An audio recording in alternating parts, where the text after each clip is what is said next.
Catching up on the presidential race for you is now as easy as checking a hashtag. A social media expert joining us live in studio to talk about how the internet is changing this political season. Democracy 2012, your voice, your vote. There's no question social media playing a big part in politics. Amy Mcilwain with me from Financial Social Media, based out of Denver. Thank you for being here with us this morning. Thanks so much for having me. Pleasure to meet you. And you guys look at this very, very closely. Social media, is it changing politics forever? You know, it is a game changer when it comes to politics this year. Social media is fundamentally changing the way we communicate.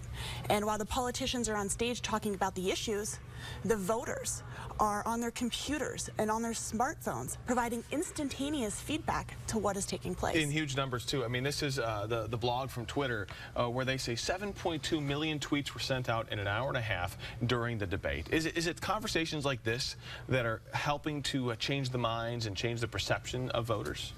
Absolutely. You know, people have a voice like never before. So the moment a politician says something, the fact checkers are having a field day with all of this, going online and instantaneously responding and providing a platform for these discussions. So I've got some friends on my Facebook page who I've had to unfriend because they've got kind of crazy political on me, and I just don't want to deal with it. Is it a good thing in the end, or is it a bad thing that we're seeing so much social media in regards to politics right now? I think it's a good thing. It's making this center stage. You know, a lot of people in the past haven't gotten out and voted, so this is making people realize the importance of their voice and that they actually do have an influence on this election. So in regards to that Facebook thing, I think it's great that people are sharing their opinions. They're expressing their core values. If they're passionate about it, it means something to them, share it. And you don't have to unfriend them necessarily. There's a you can just block them, right? Well, no, you can unsubscribe to their news feed. A lot of this is a feature most people don't know about. So instead of unfriending them, you can just choose to unsubscribe to their news feed. Too late. They're gone. Sorry, it's too late. Hey, this is one of those charts from Twitter, shows the hot spots during the debate.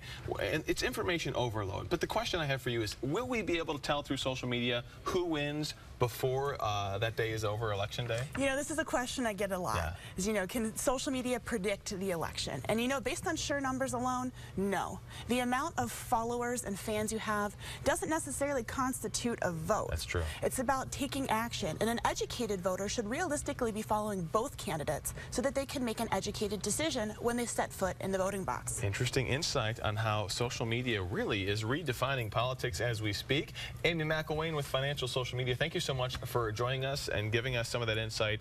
Connie, have you had to unfriend people? You know, it's just one of those things. Some people just, they drive me crazy. I don't want to hear about it. I haven't unfriended anyone just yet, but I suppose if it gets You're more picky than I am in the first place, though. That's the thing. Well, I don't know. What do I have? 6,700 people on my Facebook page right now. I'm not too picky.